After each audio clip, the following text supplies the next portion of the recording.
Thank you, Edith. I just said to her that she ought to have her own comedian slot here because some of the jokes are really good. So maybe we could suggest that for next year, that Edith does like a comedy slot. Does anybody agree? There you go, Edith. Next year, you're doing the comedy. Brilliant. It's a real privilege to be here. I know everybody keeps saying it's the 15th Hustef, but it is a real privilege to be here on a special occasion. I'm going to talk to you about AI, buzzwords. First though, I do pace up and down the stage because I like to make sure I cover everybody. Little bit about me, for those of you who don't know who I am. I've been in testing for 30-something years. I won't go into how much. From mainframes up into working for EasyJet, where I am now. I didn't realize when I'm looking at the slides here, the text is very small. I may have to turn around. So I've worked in testing for a long time, currently Senior Quality Engineering Manager. It was really good to hear Tarek talking about quality engineering earlier and not just testing. So quality engineering, that's what I do. I work in airline operations. We did a poll to see if anybody flew by EasyJet earlier on, just if you were delayed in any way. I'm sorry. I'll just get that out there now. I've been speaking at conferences for a number of years, been at Hustef, my fourth Hustef. I love it here. Does anybody else really love Hustef?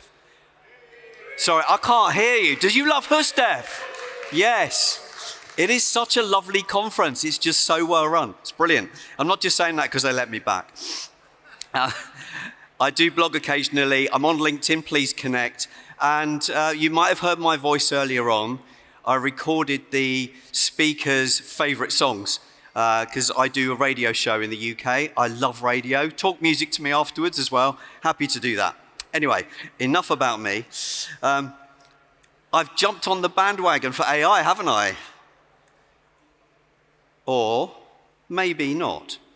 This is a talk about AI, but I'm not going to tell you about AI tools and all the technical side of things. I want to talk to you about the human side of things. So I want to talk today about how we, as human beings, as test professionals, can coexist with AI. Okay? It's not going away. For those of you who are thinking AI, flash in the pan, it's not going away. We have to live with AI. We've got to use it. So, just a quick poll. Who is using AI at the moment? Can I just have a show of hands? Are you using AI in your job? So a number of you are, okay. I wonder how you're finding it. Are you skeptical or do you love it? Can I do a thumbs up if it's pretty good? Not sure or nah. So I'm just looking, I'm seeing one or two of those, lots of thumbs up, excellent. So we're kind of fans of AI. So let's go on a little journey together about how we as testing professionals can work successfully with AI tools. It's not just about going, ChatGPT will do everything. There you go, spoiler. Here's something that we need to recognize. We as humans are new to using AI. AI might have been around for a while. We've taken our time to get there, okay? And if you think about computers and IT, it's all been about us telling a computer what to do.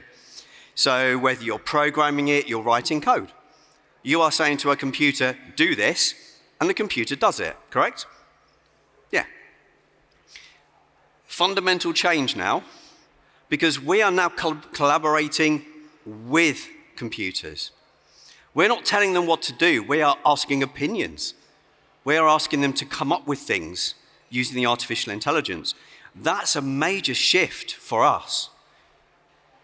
And I don't know that really we've adapted our thinking to kind of look at it that way. AI is not going to take over our jobs, but it does change how we interact with IT. Now, does anybody feel really, really worried about the future? Does anyone, yeah. Do you want a stress ball?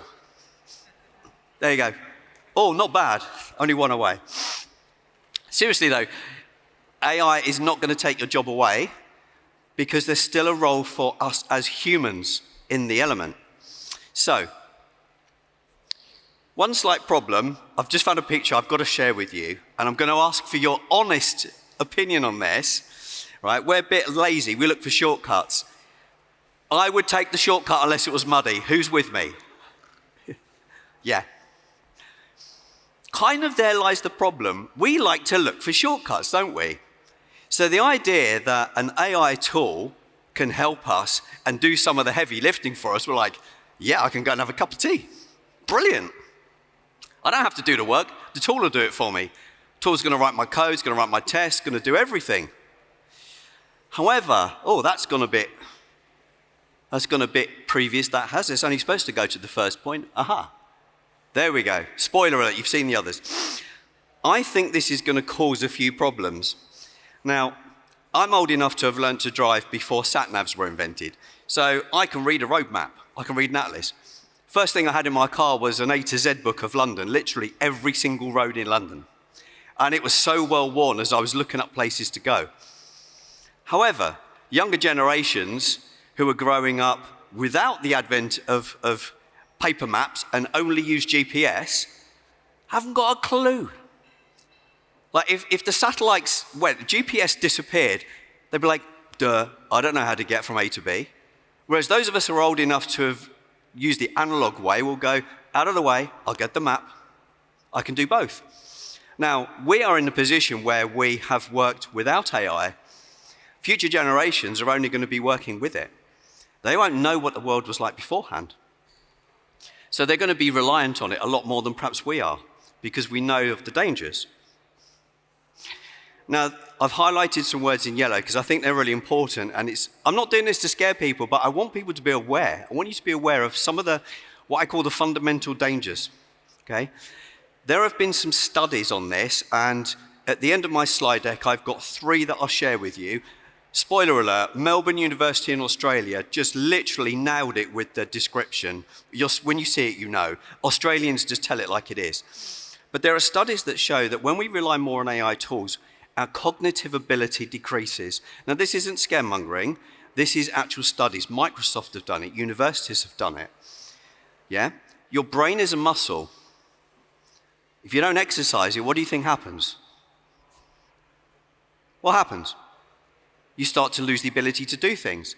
Like, how many of you think it's really, really unfair that it can take you 6 months to train to run like a marathon and about 3 weeks before you lose that, all the muscle? Yeah. I try and go running once a week, and then when I've injured my knee, it took me ages to get back to the fitness again. Like, how's that happen? But it happens with your brain as well. Your attention span. I think all of us probably struggle a bit with attention span because we're bombarded with so many different things. That's not going to get any better, okay? Now, imagine a future where there's a small group of people who retain the ability to do that critical thinking, where everybody else is away letting the AI tools do it. Who do you think is going to write the AI tools? Who do you think is going to shape the future? A smaller group of human beings, which also means we have issues around bias. So if the models that the AI tools are using are only written by a select few people who retain the cognitive ability to do so, they're shaping the future. And we see problems like this. What if you assume, as a right-handed person, that everybody who's going to be using something is also right-handed? Native English speaker. Drive on the left-hand side of the road, not the right-hand side of the road. Is in a certain age bracket. I'm going to say 50 plus, I ain't telling you anymore. But you know what I mean? That's what gets put into the models. They're not representative, therefore they are not fair for humankind. So we need to do some thinking. Now I want you to imagine it's 2040. Edith has just given us a really good Hustef 30 welcome. Attila is bouncing up and down on stage like he normally does. And you guys have lived with AI for about 15 years now.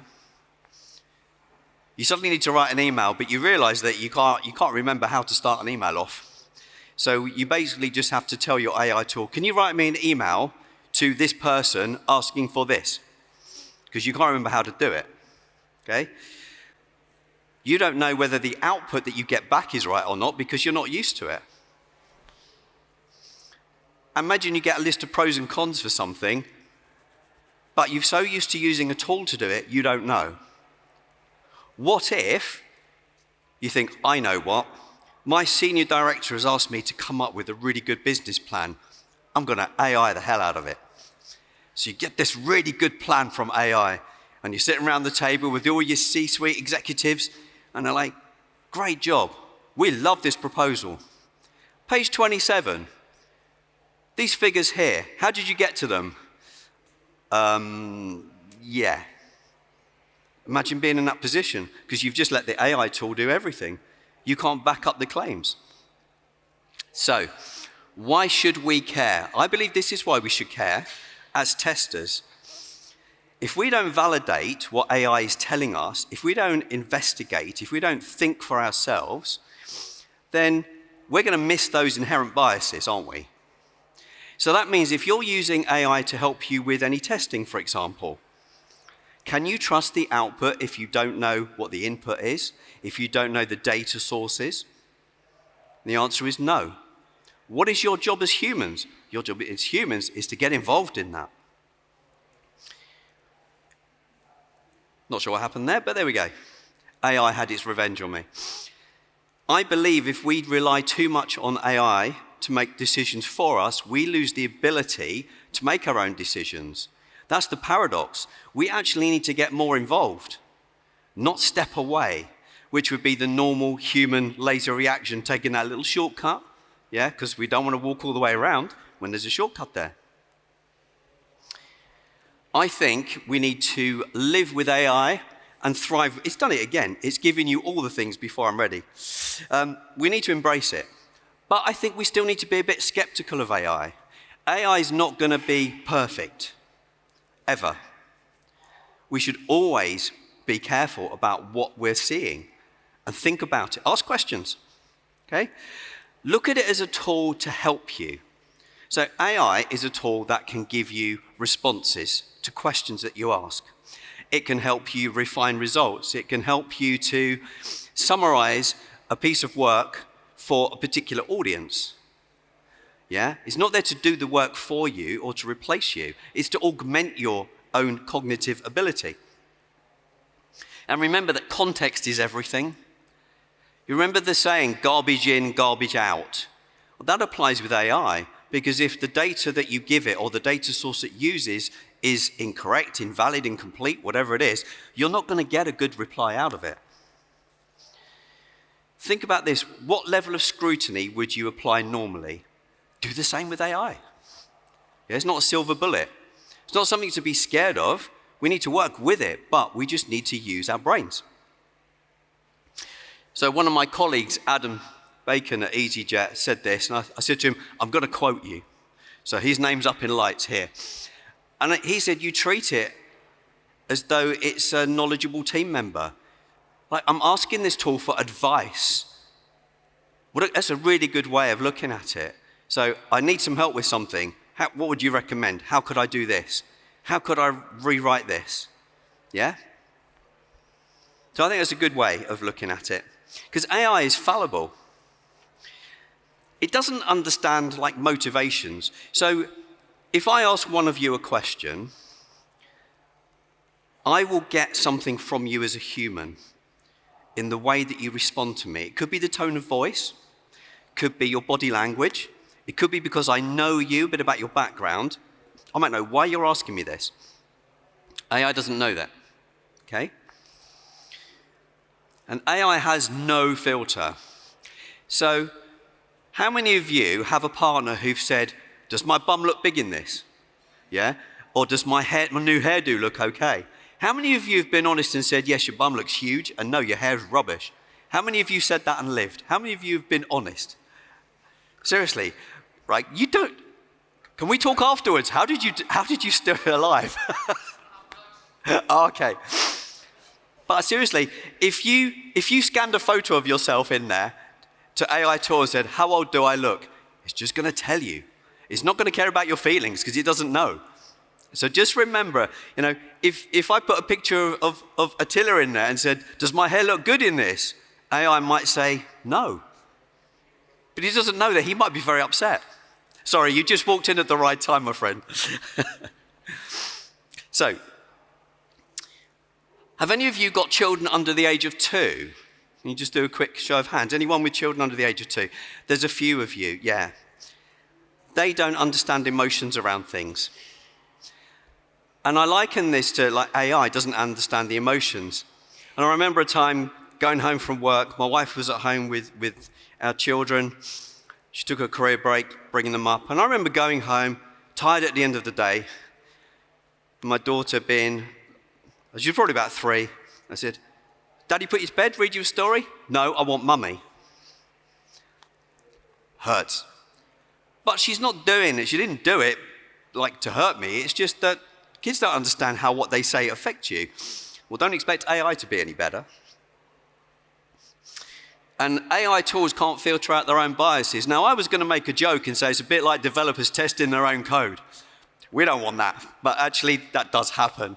But seriously, if an AI tool is built with biases, how can you ask it to police itself? Try going in and saying to an AI tool, tell me the biases you've got. It's not going to know, is it? You're the humans. You need to be looking at that. So we talked about doing critical thinking, and I thought, let me just quickly unpack what we mean by critical thinking. It's a term I've used before. There's a lengthy explanation there from Burns and Sinfield, which I've just summarized as this. Okay, to me, critical thinking is the ability to interpret, evaluate, and analyze things, okay, which I think are really important for test professionals. That's what we do. That's our USP. Why are we testers? What makes us different to other people? We analyze, yeah? Slight problem that I have called this out before. We're not as good at enhancing our critical thinking skills as we are, technical skills. If I said to you, go and find a Python course, you'd probably come up in about 10 seconds with about 200 courses. If I said to you, what about some critical thinking training? It would take a lot longer to find things. It's harder to find these skills. However, I would say it's more important for us to focus on the critical thinking skills for the future. AI tools are probably going to write the Python code for us. AI tools aren't going to do our thinking for us. Where do you think you might need to shift in the future? So how do we do this as testers? Some of you have used AI, some of you might not have done. Problem solving.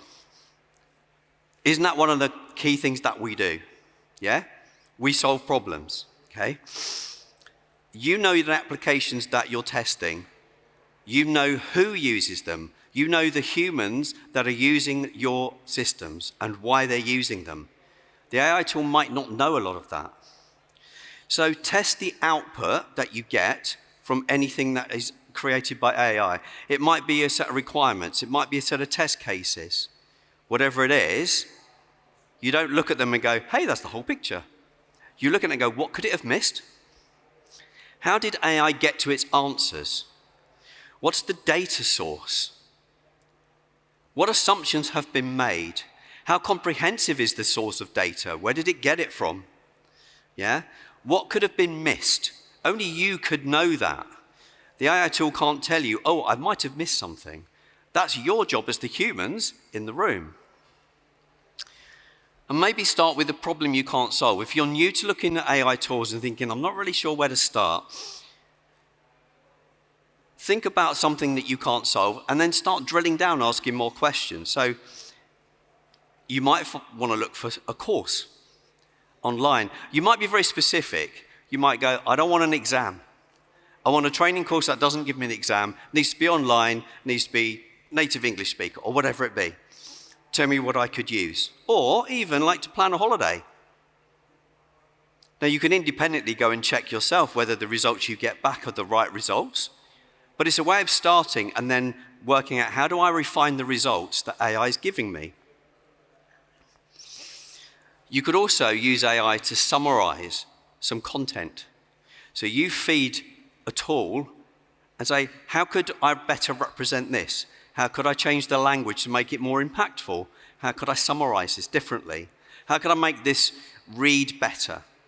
Rather than saying, write me something, you write it. Retain the ability to write what you need and use the tool to help you refine it. It's a much better way of doing it. And refine the results until you're happy with what you get back. Remember, sometimes if you ask the AI tool to come up with something, it's going to create something that if you read it out, is not going to be how you would say it. It's going to sound very differently. You want to make sure that it reads as though it's coming from you, not at all. So some examples. So these slides, I'm not the best at creating slide decks that are colourful, funky and fun. Copilot is. So I used Copilot to give me suggestions. Did I like all the suggestions? No. Did I like all the options it had for making things perhaps a little less wordy? No, because it dropped words, lost the context that I wanted, or it didn't sound like it was me writing it. So I used it to help me. I didn't say go and write me a whole slide deck. So I looked at it as Adam, my colleague, said, helpful advice. Is it something I want to do? And I verify things. So if I say, go and find me answers to a question, go and give me some sources of information on something, I will go and look for myself to see whether there's anything it could be missing. Because I have to think for myself. I am the human element in this. So I'm going to do a quick summary. I don't know why slides keep doing that, but anyway, we're going to go through one by one. AI gives us, I believe it's an incredible opportunity, okay, to work differently, to work smarter. It's not something that we're ever going to shy away from, but we need to work with the tools. I believe it's to help us. It's not going to take over. It might change our jobs. It might change how we do our jobs. But what hasn't changed our jobs in the past? You know, we were manual testers for a long, long time, and then suddenly automation came in and it's like, wow, what a difference. But imagine how AI is changing us. It is fallible, of course. AI is only going to be as good as the data source or sources that it uses, and you need to be aware of those. And I would say embrace it. Don't shy away from it. Embrace this opportunity. I think we're at a really exciting point in our lives where we can use these tools to help us in ways that perhaps we couldn't have imagined. Remember, we are collaborating with computers. We are not telling them what to do. It's very, very different. Lead by example. So you might want to share with some of your teams where you've used an AI tool successfully, where you've used it unsuccessfully. What have you learned? What lessons have you learned as you've gone through your journey? And I think as well, if you see people relying on tools without understanding where the data comes from, whether there are biases, assumptions, challenge it. Challenge that behavior. If you think that there's a problem, shout it out. And I would advise that you just remain that little bit skeptical, because it's healthy skepticism. Now, here's the references, and I draw your attention to the very bottom one, Melbourne University. As AI gets smarter, are we getting dumber? I don't know if there's any Australians in the room, but I just love how they say it as it is. But these are real studies. And I read these and I thought, actually, yes, we do have a problem if we don't address it. We have a chance to address it. And all of you are here in the room, which gives me hope that all of you will go away and think, yes, I'm working with the tool, not against it. So with a minute spare, that's good timing, I'd like to say, Kuznam, thank you. And yeah, any questions?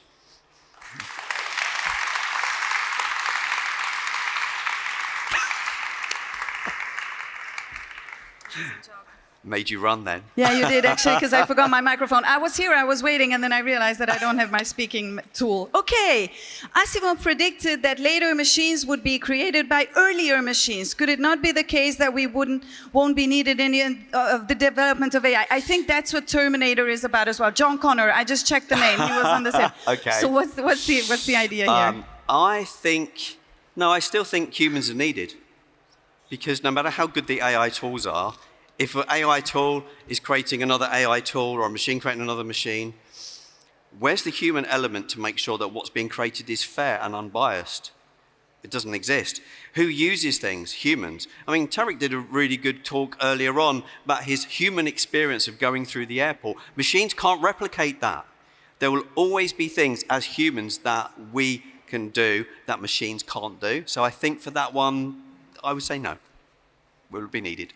Absolutely. Okay. Is introducing real feelings to AI helpful in testing? I can only think of a kind of semi-funny answer to that one. Only if finding a defect makes you really fed up. I don't know. Real feelings.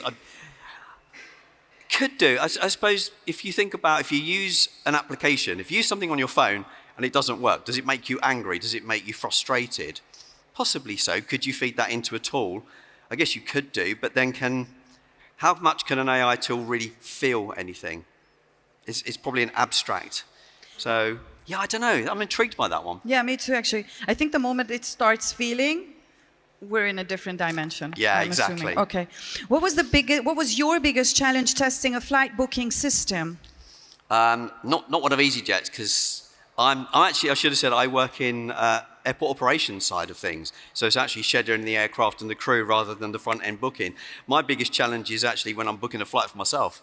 And I think it was with one of our rivals last year. Drove me mad trying to get through the system and everything. But yeah, my biggest challenge with testing any, I guess, aircraft-based system is just how complex it is. So you want to book a flight, and as a human, you just want to go from A to B on this date. End of. Behind the scenes is all to do with the aircraft, the crew, the maintenance schedules, the airports, the curfews, all of that stuff. And every country has different rules and regulations. So and you have to buy slots. So you might go, why do I have to get up and get a 6:10 flight from Gatwick to come here when I'd really rather be in bed for 3 more hours? But that's when the slots are available. So there are so many logistical challenges, and they're the things that I think are more difficult to test, actually. Okay, it seems the last one. Does AI act as a disincentive to learning and understanding how our systems and products work? Oh, that's an interesting one. I suppose it depends on your point of view. If you think, oh, well, AI is going to do everything for me, maybe it is a disincentive. It depends whether you take a different outlook on things. If you think AI could help me, then it's not a disincentive. If you're thinking, oh, my job's going to go, I'm going to get replaced by a tool, then yeah, you've disincentivized yourself. So I would flip it around and say, actually, it's an incentive to learn. How can I work with this tool? How can I make myself more valuable in the future? So I'd flip it. Okay, quickly. Victoria slipped in with her question. Are there any areas in industry where you find where you would not like to see AI used at all? Heart surgery, maybe. I think I'd probably still rather have a human doing stuff like that. I don't know, anything medical? Would you want a robot? I don't know. I don't think I trust machines enough for certain things like that. I'd still want to have the human there. Yeah, me too. I absolutely agree. Ladies and gentlemen, the wonderful Stephen, big applause for... Thank you.